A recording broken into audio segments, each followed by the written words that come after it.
Ito, maganda. Kasi ito yung, it's a stylish, cute, lucky earrings. This is like a flower hoop earrings from Be Fine Jewelry. Ayan. Ang cute ng design. Yes. Look at the design. And mabigat siya. Mabigat siya. Ayan. Mga ano kasi yung ilaw ko dito. But anyway, i-focus ko na lang mamaya. So, ayan. Ang cute lang niya tingnan. So, isuot natin para makita nyo how it looks. Oh, ang cute. Ganito siya pagsuot, girl. Ayan. Ang cute. Ang cute niya tingnan.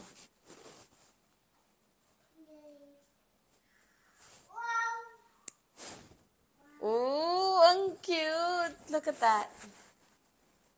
Ganyan siya pag suot. Oh, di ba? Sobrang cute. It's a lucky earrings.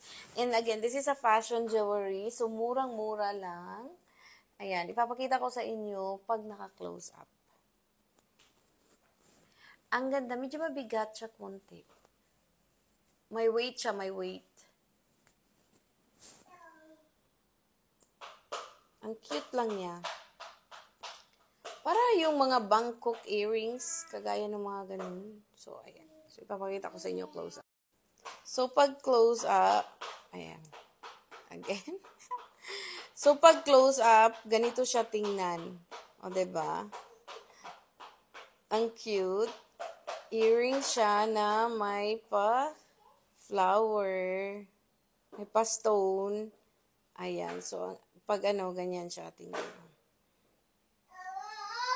Very, very cute. Ang ganda.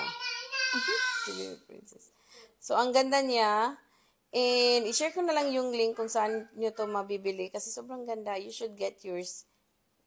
Super, super nice.